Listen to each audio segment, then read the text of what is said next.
Hi guys, welcome to my channel. आज हम एक बहुत ही इम्पोर्टेंट टॉपिक पे बात करने वाले हैं, जिस टॉपिक का नाम है एग्जाम स्ट्रैटेजी। ये स्ट्रैटेजी जो होगी वो आपको लाइफ में हर एग्जाम के लिए एप्लीकेबल होगी। आप आगे बढ़ेंगे तो हो सकता है, जैसे आप अभी हम लोग बात करने वाले हैं टर्म 2 एग्जाम के बारे में। टर्म 2 एग्जाम जो आपका आने वाला है उसकी स्ट्रैटेजी क्या होगी, यानी आपकी जो तैयारी हो वो कैसे हो कि आप कम समय में ज़्यादा से ज़्यादा गेन कर पाएँ और ज़्यादा से ज़्यादा मार्क्स स्कोर कर पाएँ।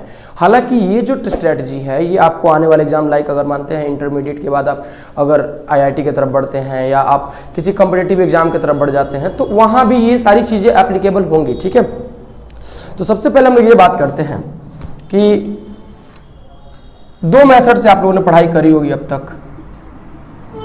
एक होता है रूटीन मेथड, ठीक है, और दूसरा होता है हमारा जो मैं करता हूं कि मैं ये कहता हूं कि इससे हिसाब से होना चाहिए। एक होता है टारगेट बेस्ड, एक रूटीन बेस्ड और एक टारगेट बेस्ड। देखिए रूटीन बेस्ड क्या होता है, इसमें आपने अभी तक जो पढ़ाई करी है वो रूटीन बेस्ड से करी है। जैसे मान लीजिए आप क्या करते हैं कि एक सुबह का रूटीन बनाते हैं, उसमें स्टार्ट करते हैं कि 5 बजे सुबह में उठना है, फिर 5 से 6 ये काम, फिर 6 से 7, फिर 7 से 9, 9 से 11, 13, ऐसे ही कुछ करके बनाते हैं जो कि आप फॉलो करते हो। ये रूटीन जो है ना, ये आपको maximum 1 to 2 days, 1 to 3 days, may be 1 to 3, चलिए आप बहुत ज़्यादा सिंसियर है तो 4 डेज भी कर सकते हो। 4 डेज ये एप्लीकेबल होती है, ठीक है, लेकिन उसके बाद ये एप्लीकेबल नहीं होती है क्योंकि उसमें से कुछ फॉलो हो पाएगा और कुछ फॉलो नहीं हो पाएगा। क्या रीजन रहा है इसका? रीजन ये था कि जब आप ये बनाते हो तो उस वक्त आप पूरी तरह से इमोशनली अटैच्ड होते हो। मीन्स ये है कि आप पूरी तरह से ये सोच रहे होते हो कि मुझे केवल पढ़ना है, लेकिन जैसे ही आप इसको अप्लाई करते हो तब तक आपके साथ कुछ काम आ जाते हैं। जैसे मान लीजिए आप पढ़ने बैठे तो पता लगा कि घर में कोई काम आ गया, या फिर आप पढ़ने बैठे आपका तबीयत खराब हो गया, तो आप इन सारे साइड फैक्टर्स के बारे में नहीं सोचते हो इस रूटीन बेस्ड में। ठीक है, तो 3 दिनों तक तो आप सही से काम करोगे, कोई बात नहीं है, थक जाओगे, चलेगा, लेकिन चौथे दिन क्या होगा ना कि इसका कुछ हिस्सा फॉलो होगा और कुछ हिस्सा नहीं हो पाएगा। तो आप अपने आप को समझाते हो कि चलो कोई नहीं, अगले दिन से पूरा कर लूंगा मैं। फिर जैसे ही अगले दिन आते हो फिर वैसे ही हो जाता है। तो धीरे धीरे आपके माइंड में निगेटिव हार्मोन रिलीज होना शुरू हो जाते हैं कि भाई ये जो मैंने रूटीन बनाया है ये फॉलो नहीं हो पाएगा, और पुनः वापस उसी अरेंजमेंट पे चले जाते हो जिस अरेंजमेंट से आपने स्टार्ट किया था। अब आते हैं टारगेट बेस्ड। देखिए हमारे पास समय है कम, यानी आपका जो एग्जाम है वो 26 अप्रैल से होने वाला है। 26 अप्रैल आपका जो एग्जाम है ये 26 अप्रैल से होने वाला है। तो जाहिर सी बात है कि हमारे पास ज़्यादा समय बचा नहीं है। आज लगभग मुझे लगता है कि आज 11 फरवरी है और मुझे लगता है कि 1 से 1.5 महीना बचा हुआ आपके पास। तो हमें 90 दिन के अंदर पूरे सिलेबस को कवर अप करते चलना है। ठीक है, टारगेट बेस्ड का पढ़ाई की बात करते हैं, कैसे करेंगे हम। देखिए इसमें क्या होता है, इसमें आप डेली रूटीन तो नहीं बनाते हो, लेकिन डेली का टारगेट बनाते हो। नाम ही है टारगेट बेस्ड। ठीक है, आप क्या करते हो, डेली का टारगेट बनाना है आपको। अब कहां बनाएंगे ये टारगेट, तो दीवार पे नहीं, क्योंकि दीवार पे वो धूल फाकती नजर आएगी, दीवार पे नहीं बनाना है। आपको क्या करना है, इस टारगेट बेस्ड में आपको छोटा सा एक डायरी या कोई कॉपी आप यूज कर सकते हो, जो कि कॉपी आपके पास बचा हुआ होगा। आप सुबह उठो, सुबह उठने के बाद अब आप कितना बजे उठो नो वरीज, मैं ये नहीं कहता कि सुबह में उठिए, भोर में उठिए, ये एक ट्रेडिशन चला हुआ है, लेकिन ये है कि सुबह का पढ़ा हुआ थोड़ा इफेक्टिव होता है, ये बिल्कुल सही बात है। लेकिन बहुत सारे बच्चों को सुबह उठने में दिक्कत होती है, तो उसके लिए निगेटिव नहीं सोचना है। अगर नहीं उठ पाते हो तो डोंट वरी, आप उस चीज को दिन में ही पढ़ सकते हो, उतना सीरियस नहीं रहना है और निगेटिव बातों को दूर करना है। ठीक है, और ये जो टाइम है ना गाइस, इसमें कुछ भी नया मत पढ़िएगा। ये जो टाइम है ना, इसमें क्या होता है, बच्चे क्या करते हैं ना कि थोड़ा सा एलिगेंस की तरफ बढ़ जाते हैं या थोड़ा सा डिफरेंट टाइप का चीजों में फंस जाते हैं। नतीजा ये होगा कि जब आपके पास एक घाव लगा हुआ हो और एक और घाव उससे बड़ा लग जाए ना, तो आपका ध्यान इस छोटे वाले से हट के वहां चला जाएगा। वही नतीजा होगा आपके साथ कि अगर आप कुछ नया पढ़ने के किसी सरप्राइजिंग टॉपिक के बारे में पढ़ोगे तो आपका ध्यान अपने मेन फोकस से हट जाएगा, मेन टॉपिक से हट जाएगा और उस साइड वाले टॉपिक पे रहेगा, तो फिर वो आपके लिए हानि कर सकता है। तो आपको क्या करना है, जैसे मेरा जो चैनल है वो मैथ साइंस का है, तो मैं मैथ साइंस का ही बारे में बात कर रहा हूँ। जैसे मान लीजिए मैं सुबह उठा और मैंने एक कागज पे लिखा, मैथ्स हमारे पास 5 सब्जेक्ट्स हैं, मैथ, साइंस, एक इंग्लिश है, एक SST है और एक हमारा हिंदी या संस्कृत जो भी होगा। ये हमारे पास 5 सब्जेक्ट्स हैं। ठीक है, हमें इन 5 सब्जेक्ट्स को टोटली अपने टाइम पीरियड्स में जितना भी हमारे पास टाइम मिल रहा है उसमें बांट देना है, ठीक है। अभी कुछ बच्चे हैं जो कि स्कूल जा रहे होंगे तो मे भी उनके पास थोड़ा सा कम समय मिल सकता है, बट नो वरीज, अगर आने वाले टाइम्स में मुझे लगता है कि आज अगर 1.5 महीना है तो 1 महीना तो जरूरी मिलेगा आपको पूरा क्लियर। तो आपको क्या करना है, सुबह में देखिए, अब ये डिपेंड करता है कि आप कौन सा सब्जेक्ट किस टाइम पढ़ते हो, ठीक है। सुबह में जब भी उठो तो पहले ये सब्जेक्ट पढ़ो। ये सब्जेक्ट जो है ना, बहुत बच्चे क्या करते हैं, रात में पढ़ते हैं कि एक्चुअली ये ज़्यादा समय लेता है तो फिर हम क्या करेंगे उसको, ठीक है। तो ये एक्चुअली बहुत ज़्यादा समय लेता है। जैसे आप छोटा सा टॉपिक पढ़ने जाइएगा तो topic by topic, branch by branch पूछते जाइएगा और फिर समय ज़्यादा हो जाएगा। तो ये बच्चे जनरली रात में करते हैं, बट इससे मुझे लगता है कि ये रात में नहीं करना चाहिए, क्योंकि इसमें सोचना पड़ता है और ये अकेले इतना हेवी सब्जेक्ट है कि ये थकाने का काम करेगा आपको, ठीक है। तो इसको आप मॉर्निंग में रखो, ठीक है। रात में जनरली जो है ना स्टोरी टाइप्स की बुक्स, मतलब स्टोरी टाइप्स लाइक आप एसएसटी या फिर एसएसटी रख सकते हैं या फिर हिंदी रख सकते हैं, ठीक है।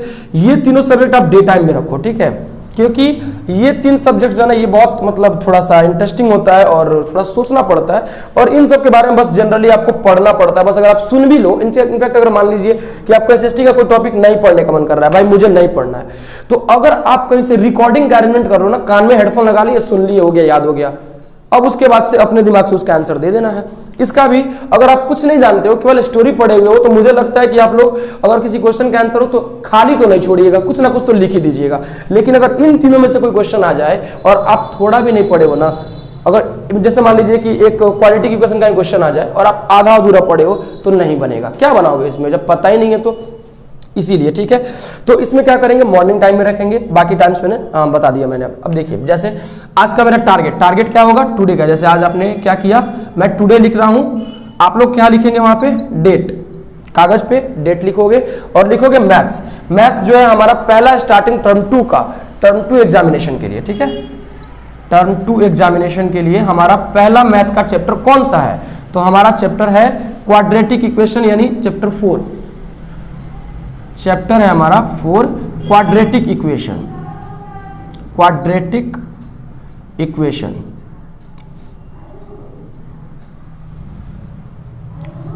हमारा टॉपिक है। अब क्या करेंगे, आज का हमारा टारगेट, हम इसके ऊपर अब देखेंगे कि ये कितना लंबा एक्सरसाइज है, ठीक है। और ये भी ध्यान रखना है कि मान लीजिए अगर आप हमेशा मैथ पे 1 घंटे देते हो, आप खुद से सोचो कि 1 घंटे मुझे ये खत्म कर लेना है, तो जैसे चैप्टर 11 में जाइएगा तो 11.2 पढ़ना है, मात्र 7 क्वेश्चन है, तो वो तो 1 घंटे में हो जाएगा। लेकिन जैसे ही पहुंचोगे 14 चैप्टर पे तो फिर टाइम 1 घंटा ज्यादा लग जाएगा। तो आप क्या करोगे, फिर टाइमिंग का कंफ्यूजन होना शुरू हो जाएगा। तो जो आपने रूटीन बना के रखा था उस हिसाब से एडजस्ट ही नहीं हो पाएगा, तो आपका ये गड़बड़ हो जाएगा। और इसमें क्या करना है, आपको क्या करना है, टारगेट रखना है, आज का टारगेट। जैसे मैंने क्या लिखा कि 4.1 कंप्लीट, ठीक है। आज का मेरा टारगेट है कागज पे 4.1 कंप्लीट करना है। साइंस का टारगेट क्या है भैया, तो साइंस का टारगेट जो है वो हमारा जैसे कार्बोनेट्स कंपाउंड का saturated versatile nature of carbon रख लेते हैं, क्योंकि स्टार्टिंग वहीं से होता है, versatile nature of carbon. Clear हो गया। उसी तरह सारे टॉपिक्स, सब पे टॉपिक्स लिखोगे आप। अब मुझे इस बारे में उतनी जानकारी नहीं है, तो आपको बेसिकली आप जानते हो, तो ये इसमें एक टॉपिक लिख लिया। ध्यान रहेगा, इस टॉपिक छोटा होना चाहिए, टॉपिक ऐसा होना चाहिए जिसको आपने पढ़ा हुआ हो। ऐसा ना हो कि आप पढ़ने बैठे और पता लगे जा ये तो मुझे मैंने पढ़ा ही नहीं, मुझे पता ही नहीं है, तो फिर आपका क्या होगा, आज का टारगेट अधूरा रह जाएगा। तो टारगेट इज द फर्स्ट, ठीक है। चलिए, मैंने लिख दिया ये दोनों चीज। मैं पढ़ने गया तो इसके ऊपर मुझे लगता है कि अगर आपने सिंसियरली पढ़ा है तो आपको 30 मिनट इसको रिवीजन करने में लगेगा, 30 मिनट मैक्सिमम रिवीजन करने में लगेगा। अगर आपने थोड़ा भी नहीं पढ़ा है तो आपको 45 मिनट लगेगा रिवीजन करने में, सिर्फ 4.1 के लिए, ठीक है। अब उसके बाद 4.1 को बनाने में कितना समय लगेगा, तो आधा घंटा और ले लीजिए। अगर आपने थ्योरी अच्छे से पढ़ी है तो आधा घंटा और। अच्छा, एक और चीज देखिए, पढ़ते टाइम ये चीज आपको ध्यान रखना है, को बहुत सारे क्वेश्चन होते हैं जो केवल प्रैक्टिस के लिए होते हैं, कि क्वेश्चन आया, देख लिया, प्रैक्टिस कर लिया, हो गया। लेकिन कुछ क्वेश्चन जो होता है ना, उसी में से 1-2 क्वेश्चन ऐसा होगा जो कि आपके कभी नजर से आया होगा कि हाँ ये किसी सैंपल पेपर में पूछा हुआ है या किसी साइड बुक में था, इसका मतलब कि वो क्वेश्चन इंपॉर्टेंट है, तो उस क्वेश्चन को क्लियरली बनाना है। अच्छा, उसके अलावा कभी कभी ऐसा भी होता है कि आपको क्वेश्चन देख के लगेगा कि हाँ ये क्वेश्चन तो मुझसे बन जाएगा, तो ऐसा नहीं होता है, क्योंकि जब आप क्वेश्चन देख रहे होते हो तो उसका आधा ही आपके दिमाग में रहता है, पूरा फाइनल तो है नहीं आपके दिमाग में। तो जब आप उसको फाइनली बनाने जाओगे तो वहां पे देखोगे कि जा ये आधा बनाने के बाद आप फंस गए और फिर वहीं पे आपका मार्क्स खत्म हो जाएगा। तो आपको क्या करना है, जो भी क्वेश्चन पे लगे कि ये डाउट है ना, उसको बना लिया करो और कोशिश करना है इसमें कि जो भी मैथ्स आप रिवीजन कर रहे हो वो एग्जाम पैड पे करें, ताकि प्रैक्टिस अच्छे से हो जाए। ठीक है, अब बात कर लेते हैं, ये मेरा हो गया। और आज का टॉपिक के लिए ये भी कितना मैक्सिमम 1 आवर लेके चलते हैं, वैसे इतना समय लगेगा नहीं बट इतना देना बनता है, यानी कि 2 घंटे मैंने दिए तो मेरा मैथ और साइंस कंप्लीट। इसका मतलब हमें टोटल कितने घंटे देने हैं, 5 घंटे देने हैं। अब वो आप डिसाइड करो कि कब करते हो। इनकेस मान लीजिए कि मेरा आज का टाइमिंग था चैप्टर 4.1 कंप्लीट करने का, किस टाइम में था, मॉर्निंग टाइम में। जैसे ही मैं मॉर्निंग में पढ़ने बैठा, ठीक है, तब तक मुझे याद आया कि अरे यार मुझे तो एक दोस्त के पास में नोट्स लाने जाना था। कोई दिक्कत नहीं है, आप तुरंत वहां से जाओ, अपना काम करो और फिर आओ। तो आज हमारा क्या है, हमारा मॉर्निंग मैटर नहीं करता है, हमारा टारगेट मैटर करता है। हमारा टारगेट ही है, इसको बस खत्म करना है। अब जब करें, करना तो है। ठीक है, अच्छा किसी दिन आपका बिजी शेड्यूल हो सकता है, तो आप क्या करोगे, टारगेट छोटा रखना, क्या दिक्कत है, 4.1 आधा करेंगे। उसके अगले दिन, जैसे ही उसके अगले दिन हम लोग पहुंचेंगे, अगले दिन हम लोग पहुंचते हैं, मतलब नेक्स्ट डे में पहुंचो, तो अब 4.1 रिवीजन कर लिया, फिर अब 4.2, नेक्स्ट डे में 4.2 रिवीजन करना है और इसमें का नेक्स्ट टॉपिक।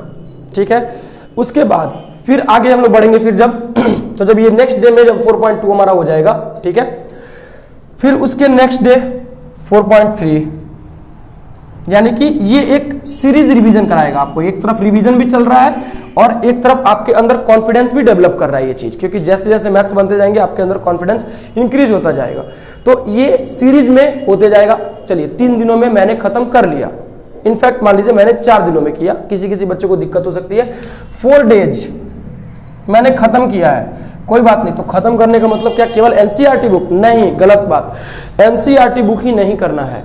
जब आप ये 4.3 जब ये खत्म कर लिए, तो अब आपका काम बनता है कि इस चैप्टर के रिगार्डिंग, ठीक है, बोर्ड में कौन कौन से क्वेश्चन पूछे जाते हैं, 4 नंबर वाला क्वेश्चन किस टॉपिक से आएगा। जैसे क्वाड्रेटिक इक्वेशन में है एक क्वाड्रेटिक फॉर्मूला,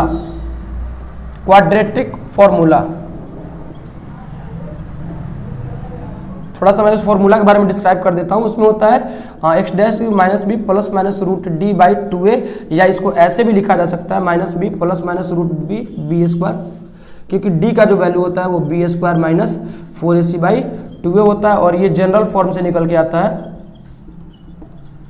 ये हो गया हमारा जनरल फॉर्म। तो ये जो टॉपिक है ना, ये जो टॉपिक है क्वाड्रेटिक फॉर्मूला या फिर नेचर ऑफ रूट्स, ये जो हमारा टॉपिक है गाइज, इससे हमेशा ही क्वेश्चन पूछे जाते हैं, एकदम श्योर है कि पूछा जाएगा। तो इसका मतलब क्या कहता है, ये टॉपिक ये कह रहा है कि जब आप ये रिवीजन करो तो इसमें जैसे ही ये टॉपिक आए तो इसको खूब डीपली तरीके से करो। ठीक है, अच्छा उसके अलावा एनालिसिस करना, इसको बोलते हैं एनालिसिस करना, कि उस चैप्टर में सबसे ज्यादा इंपॉर्टेंट टॉपिक कौन सा रहा। जैसे कुछ बच्चे ऐसे होते हैं जिन्होंने किसी कारण से पढ़ाई नहीं करी है लेकिन उनको भी पास आउट होना है, तो क्या करेंगे, तो हम इस चैप्टर को उठाएंगे, भैया हमको 4.1 आया ही नहीं, 4.2 आया ही नहीं, तो हम एनालिसिस करेंगे कि इसमें ज्यादा मार्क्स वाला क्वेश्चन किस टॉपिक से आ रहा है, उस टॉपिक को, यानी कि इस टॉपिक से आ रहा है तो हम केवल इसी पे फोकस करेंगे।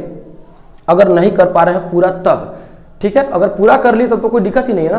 तो इस टॉपिक पर फोकस करेंगे तो ज्यादा मार्क्स भी आएगा और कम मेहनत में भी काम हो जाएगा, यानी अगर आप नहीं पढ़ पाए हैं तो भी आपका काम चल जाएगा। ठीक है, तो इसको बोलते हैं एनालिसिस करके पढ़ना। उसके अलावा ये कितना इंपॉर्टेंट टॉपिक है, क्या इससे क्वेश्चन आता है, तो आपको क्या लगता है इससे ऑब्जेक्टिव टाइप क्वेश्चन आएगा। ज्यादा इसमें डीपली जाने का जरूरत नहीं है। कुछ बच्चे ऐसे होते हैं जो लाइन बाय लाइन बुक पढ़ते हैं और कोई वर्ड नहीं समझ में आता है वहीं पे छोड़ देते हैं, बात खत्म हो गई, तो फिर वहीं पे रुके रह जाइएगा ना। तो रुकना नहीं है, बस उसको आगे लेके चलते रहना है हमेशा। ठीक है, तो हमारा ये स्ट्रेटजी क्या है कि टारगेट बेस्ड स्टडी, हमेशा टारगेट रखें, रोज सुबह उठे कागज पे एक टारगेट लिखना है, टारगेट को पूरा करना है in the short times of period. मान लीजिए इनकेस कभी टारगेट पूरा नहीं हो पाया, डोंट वरी, कल पूरा होगा। उसके लिए माइंड में निगेटिव नहीं लाना है, क्योंकि निगेटिव की वजह से हमारा ये मेथड जो है वो गलत हो गया था। तो निगेटिव नहीं लाना है, जो आज नहीं हुआ वो कल होगा। ठीक है, निगेटिव नहीं सोचना है गाइस। और एक और चीज, कोई भी नई चीज ट्राई नहीं करनी है, जो पढ़ा जितना पढ़ा उसी को बस रिवीजन कीजिए, अलग अलग टाइप्स के सैंपल बुक बनाइए और मॉडल पेपर्स बनाइए, ठीक है। और जब भी रिवीजन करना है तो सिर्फ एनसीईआरटी बुक का रिवीजन नहीं होना चाहिए, उसके साथ ही एक दिन एक्स्ट्रा निकालिए, ठीक है, 1 से 2 दिन एक्स्ट्रा निकालिए केवल मॉडल पेपर बनाने के लिए। और पूरा मॉडल पेपर देखिए, कुछ बच्चे ऐसे भी होते हैं जो मॉडल पेपर सीरीज में बनाते हैं। क्या सोचते हैं आज मॉडल पेपर 1 बनाना है तो पूरा तो सिलेबस अभी रिकवर रिवीजन हुआ नहीं है, तो रिवीजन नहीं है तो अभी नहीं बनाएंगे, 1 दिन बाद बनाएंगे या 10 दिन बाद बनाएंगे। नतीजा ये होगा गाइस कि वो आने वाले टाइम्स में कभी भी उस मॉडल पेपर को बना ही नहीं पाएगा। बस ये उसके दिमाग में रहेगा, शुरू का 1-2 बनाएगा, उसके बाद खत्म हो जाएगा। तो आप क्या करोगे, अगर आप इस टॉपिक से चलोगे, जैसे आज चैप्टर 4 मैंने रिवीजन कर लिया, तो मेरा क्या टारगेट है, उसमें जितना सैंपल पेपर मेरे बुक में है उसमें से क्वाड्रेटिक इक्वेशन का क्वेश्चन ढूंढ के पूरा बना जाओ। तो इससे आप एक बार में कितने साल का क्वेश्चन आप रिवीजन कर जाओगे आपको खुद नहीं पता है, और कितने डिफरेंट टाइप्स के क्वेश्चन आप बना दोगे आपको खुद अंदाजा भी नहीं है। उसके अलावा आप मॉडल पेपर भी रिवीजन कर रहे हो, और मॉडल पेपर में बहुत सारा एनसीईआरटी का क्वेश्चन दिया, तो एक तरफ एनसीईआरटी का भी रिवीजन चल रहा है, मतलब ये हुआ कि रिवीजन का भी रिवीजन हो रहा है। तो मुझे लगता है कि ये बेस्ट टॉपिक है और बेस्ट तरीका है स्ट्रेटजी करने का, ठीक है। और एनालिसिस करके पढ़ना है गाइज, जो भी टॉपिक पढ़ो। मान लीजिए कोई बच्चा होता है जो पढ़ ही नहीं पाया कभी भी, तो उसके लिए क्या तरीका है कि वो ढूंढे कि मॉडल पेपर उठाए, पिछले साल का क्वेश्चन उठाए, उसमें देखे कि कौन से टॉपिक से ज्यादा नंबर का क्वेश्चन पूछा गया है, बस उस टॉपिक को क्लियर कर ले और पास हो जाएगा। Thank you very much.